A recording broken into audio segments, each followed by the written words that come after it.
Hey, what is going on, guys? It is Uncle Kobe back with the second installment of my little pre-release weapon comparison slash gun statistics overview slash horse vagina. I don't know, you can call it whatever you want, but if you saw my last one, you know the drill. I go through every weapon and tell you the stats and how I believe the gun will be used in Black Ops 2, and together we try to figure out what guns will be the best when the game finally does come out. And we do this for the sake of entertainment and just overall boredom from Modern Warfare 3.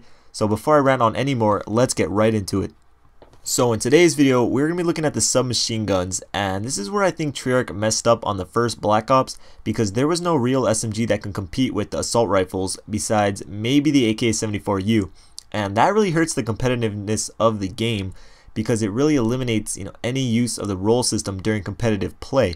I don't know if you guys watched any of the MLG events from last year, but unsurprisingly everyone used the FAMAS.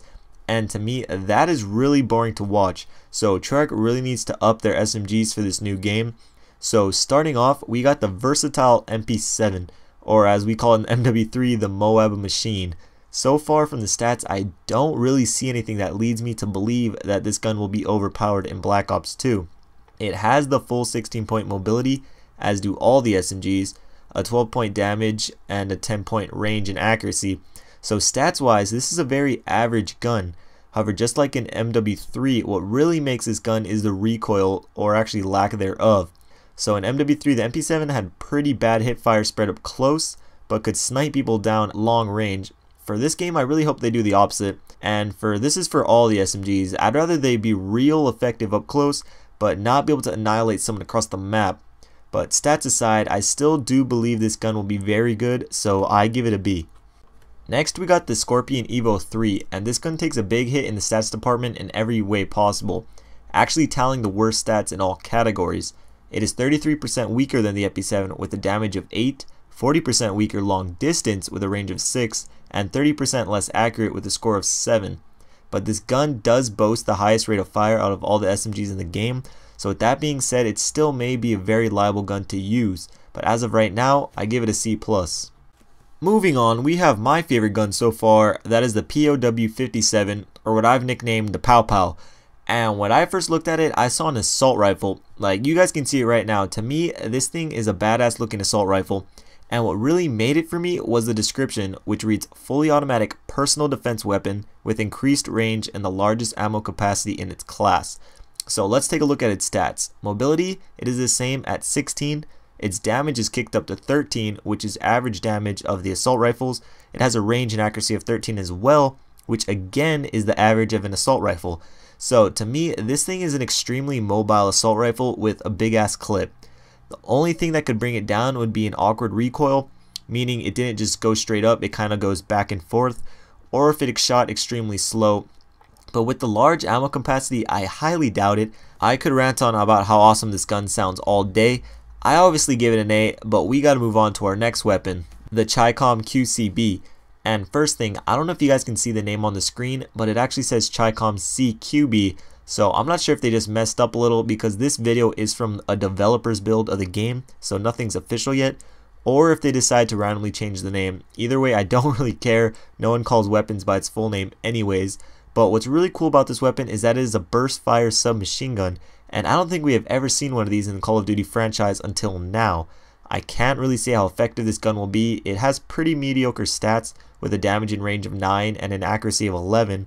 I do presume the recoil will be low since it is a 3-round burst fire weapon, but since it is so weak, I don't see the usefulness of it, especially in close quarter gunfights, but I'll still give it a C just because I think it is cool that Treyarch is trying something new.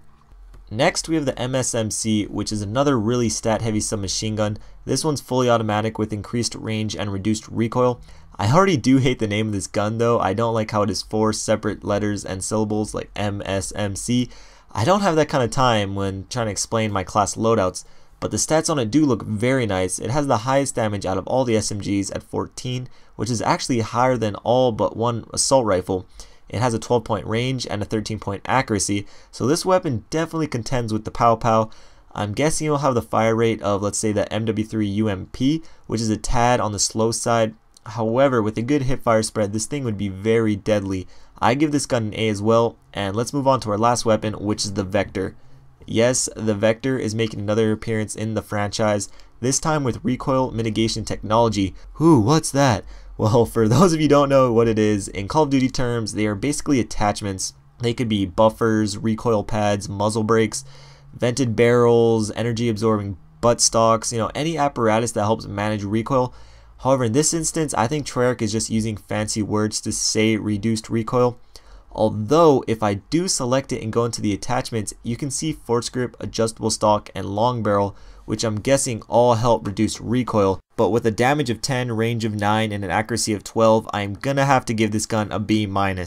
So that's it for today's video. I hope you guys enjoyed it, and if you did, I'd appreciate it if you gave it a thumbs up and leave your answer on what gun you think may be the best, or just a weapon that looks cool to you.